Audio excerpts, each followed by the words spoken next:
আসসালামু আলাইকুম everyone, welcome to this very special session. আজ আমরা উপস্থিত হয়েছি একটা গুরুত্বপূর্ণ ও ইন্টারেস্টিং টপিক নিয়ে একটি শর্ট ইন্টারভিউ সেশনের জন্য। আজকের ইন্টারভিউতে আমাদের সঙ্গে রয়েছেন একজন highly respected guest, Mohammad Mezbul Islam Zion sir, lecturer, department of computer science and engineering, Daffodil International University. Sir, আপনাকে আন্তরিক ধন্যবাদ আমাদের সময় দেওয়ার জন্য এবং আমাদের আমন্ত্রণ গ্রহণ করার জন্য। এই ইন্টারভিউটা নিচ্ছি আমরা ড্যাফোডিল ইন্টারন্যাশনাল ইউনিভার্সিটির 5জন শিক্ষার্থী। আমি আসিফুল রুমেল, আমার সঙ্গে আছেন আলামিন হোসেন, মোহাম্মদ সামির, আব্দুল্লাহ আবু সাইম এবং Fardin Hossain.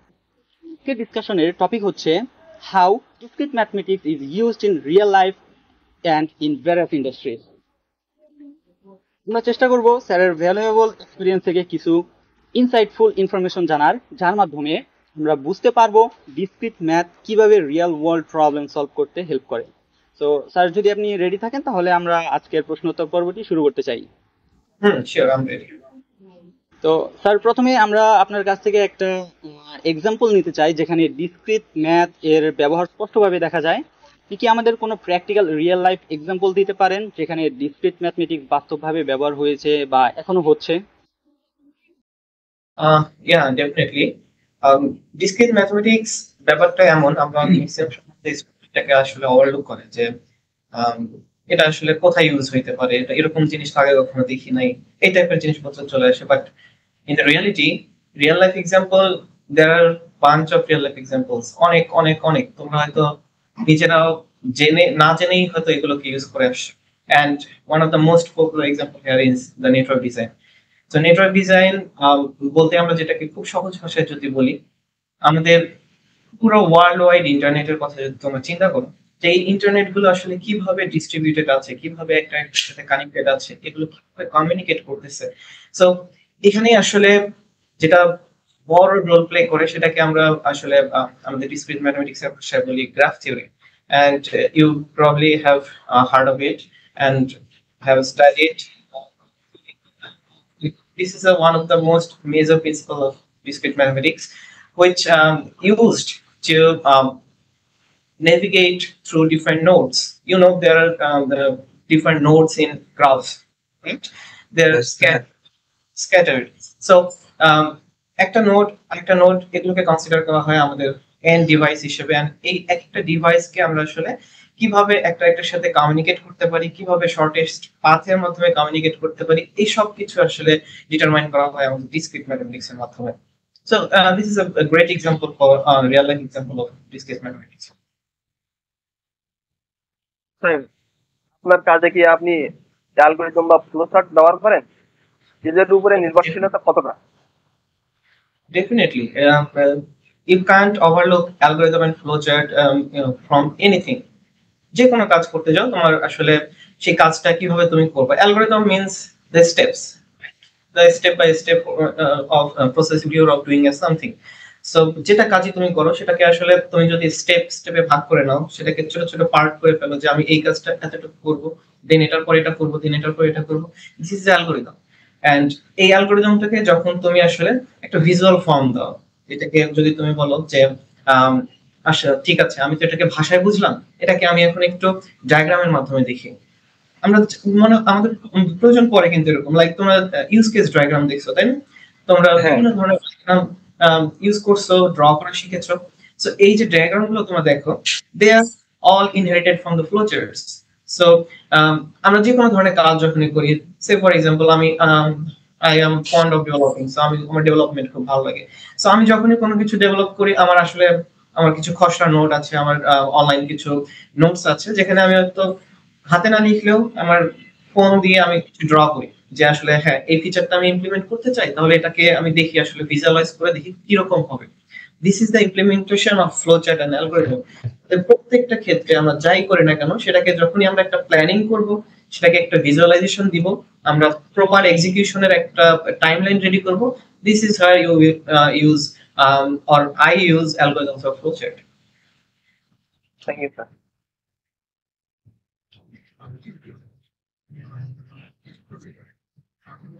The next question. Sir, logical thinking এবং ডিসিশন মেকিং এ আপনার প্রফেশনাল ফিল্ডে কতটুকু গুরুত্বপূর্ণ বলে আপনি মনে করেন? To be honest, logical thinking and decision making, they are something that you can't overlook. They are very, very much important. Because, say for example, তোমরা যদি আজ থেকে 1 বছর বা 2 মাস 3 মাস পরে তোমরা যদি জব সেক্টরে যাও, যে কোনো জব সেক্টরে, anything, you can do any internship. So এখানে গিয়ে তোমরা যদি logical thinking, like say for example you are a junior programmer or you have hired as a programmer, and সেখানে তোমাকে কি করতে হবে, প্রোগ্রামিং করতে হবে, তাই না? So programming is nothing but logical thinkings. আমরা প্রোগ্রামিং এ কি করি, কিছু লজিক্স, কিছু কোড স্নিপেট দিয়ে কি করি, কিছু লজিক সাজাই, কিছু ফ্লো রেডি করি কোডের, যে কোডের ফ্লোটা এক্সিকিউট হয়, এন্ড এক্সিকিউট হতে হতে কিছু আমাদের ফাংশনালিটি দেয়, তাই না? বেসিক্যালি জিনিসটা কিন্তু এরকমই, যে কোনো কোড তুমি লেখো, সেই কোডটা অ্যাকচুয়ালি সাম লজিক্স, এন্ড এই লজিক গুলো যখনই আমরা কি করি, কোডে এক্সিকিউশন করি, তারা আমাদের প্রসেসরে গিয়ে, আমাদের র্যামে গিয়ে তারা কিছু বাঞ্চ অফ টাস্ক কমপ্লিট করে, এন্ড আমরা সেটাকে আমাদের পিসিতে, আমাদের ফোনে সেটাকে দেখি কোন একটা অ্যাপ্লিকেশন হিসেবে। সো রুট লেভেলে যখন তুমি চিন্তা করবা, তখন আসলে logical thinking is everything. And discrete mathematics এ আমাদের লজিক্যাল থিঙ্কিংটাকেই শেখানো হয়, কিভাবে ডিফারেন্ট ডিফারেন্ট লজিক আমরা সাজাই, কিভাবে ক্লিয়ার থট আমরা নিয়ে আসি, এন্ড আমাদের মাইন্ডসেটটা আসলে কিভাবে আমরা লজিক্যাল থিঙ্কিং এর দিকে নিয়ে যেতে পারি, ঠিক আছে? সো এটা লজিক্যাল থিঙ্কিং কে আমি বলবো, এটা এমন কিছু না যে তুমি আসলে একদিনে অ্যাচিভ করতে পারবা। এই জন্যই আমি তোমাদের একদম শুরুতেই বললাম যে যদি ধরো তুমি আজকে বা কালকে একটা ছোট জবে যাও, ঠিক আছে, সেখান থেকে তোমার আসলে লজিক্যাল থিঙ্কিং এর বীজ বোনা শুরু হবে। অথবা তুমি যদি নিজে থেকেই কিছু শেখা শুরু করো, লাইক কোনো স্কিল ডেভেলপ করছো, এন্ড সেখান থেকেই তোমার লজিক্যাল থিঙ্কিংটা শেখা শুরু হবে। এন্ড ইট ইজ, আমি কি বলবো, যে এটাকে আসলে তোমার আয়ত্ত করতে অনেক সময় লাগবে, এটা ডে বাই ডে তুমি শিখতে থাকবে, ঠিক আছে? So logical thinking, decision making, এটা আসলে আমাদের লাইফের পার্ট এন্ড পার্সন, এটাকে আমরা কখনোই আসলে অ্যাভয়েড করতে পারবো না। আসসালামু আলাইকুম স্যার। আমি আমার কোশ্চেনটা ছিল, তো আপনি তো এখন পর্যন্ত অনেকটি প্রজেক্ট নিজে করেছেন এবং এবং অনেকটি প্রজেক্টের সাথে আপনি অংশ ছিলেন। সেই প্রজেক্টগুলোর মধ্যে কোনো প্রজেক্টে আপনি ট্রি, গ্রাফ এর মতো কোনো ডাটা স্ট্রাকচার নিয়ে কাজ করেছেন কিনা, এটা যদি কোনো কনটেক্সট দিতেন বা যদি একটু আপনার এক্সপিরিয়েন্সটা শেয়ার করতেন, এখানে কিভাবে সেই জিনিসগুলো আপনাকে নেভিগেট করতে কাজ করেছে এবং ইজি করে দিয়েছে আপনার এই প্রজেক্টগুলো। ডেফিনেটলি আমরা যদি প্রজেক্টের কথা বলি, দেখো, কম্পিউটার সায়েন্স এমন একটা ব্যাকগ্রাউন্ড, আমি রিসেন্টলি আমার লিঙ্কডইনে একটা পোস্ট করেছিলাম এটা, যে কম্পিউটার সায়েন্স এমন একটা ব্যাকগ্রাউন্ড, এখানে আসলে আমাদের শেখার পারপাস এটা থাকে না যে আমি আমার স্টুডেন্টকে ওয়েব ইঞ্জিনিয়ারিং শেখাবো, আমার স্টুডেন্টকে মোবাইল অ্যাপ্লিকেশন ডেভেলপমেন্ট শেখাবো। No, this is not what computer science is. Computer সায়েন্সে আমরা আসলে তোমাদের শেখাই এই জিনিসগুলো, যেটা তুমি বললা, যে কিভাবে আমরা লজিক বিল্ডিং করি, কিভাবে আমরা গ্রাফস, এজেন্ট, আমরা বিভিন্ন ধরনের ডিসক্রিট ম্যাথমেটিক্স এর লজিক শিখছি, অ্যালগরিদম শিখছি, এই যে জিনিসগুলো, this is what computer science teaches you, ঠিক আছে? সো আমরা যখন রিয়েল ওয়ার্ল্ডে কোনো কিছু করতে যাই, যে কোনো ধরনের প্রজেক্ট, লাইক আমি কিছু, তোমরা হয়তো দেখেছো, হয়তো আমাদের সিএসসি ডিপার্টমেন্টে আমাদের একটা সিস্টেম লঞ্চ হয়েছে রিসেন্টলি, সেটা হচ্ছে PMS, project management system. So this system was build by me.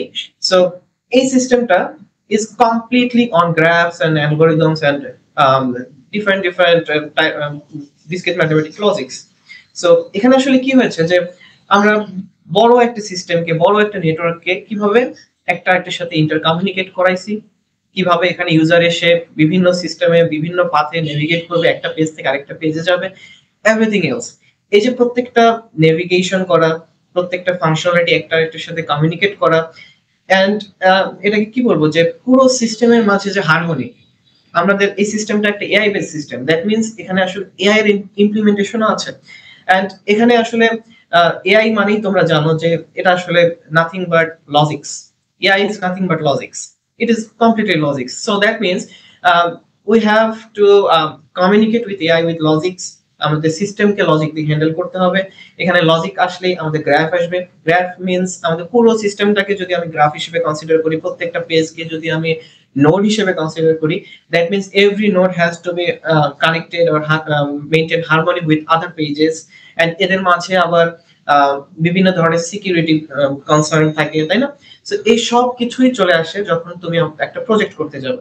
And প্রজেক্টে আসলে আমাদের এই যে নলেজ গুলো, লাইক গ্রাফের নলেজ, আমি একটু আগে যে ফার্স্ট কোশ্চেন অ্যান্সার দিলাম যে নেটওয়ার্কের কনসেপ্ট, সো নেটওয়ার্কের নলেজ, এই সব কিছুই আসলে আসবে আমাদের এই যে কোনো ধরনের সিস্টেম বিল্ড করতে গেলে। স্যার ওয়ান লাস্ট কোয়েশ্চেন, আপনার ফিল্ডে যারা আসবে তাদের জন্য ডিসক্রিট ম্যাথমেটিক্স শেখাটা কতটা ইম্পর্টেন্ট বলে আপনি মনে করেন?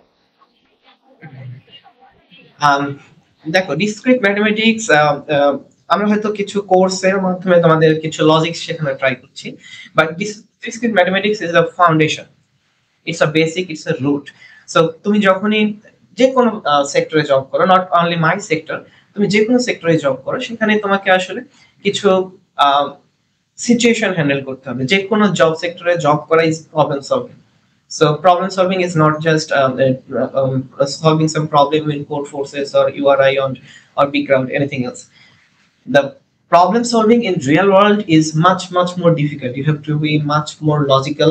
You have to know the algorithms. You have to know the data structures. You have to know how different graph theory works and everything else. And তোমরা যখনই যে কোনো ফিল্ডে জব করবা, সেই ফিল্ডে আসলে ডিফারেন্ট আমাদের সিনারিওর মধ্যে দিয়ে যেতে হয়, তাই না?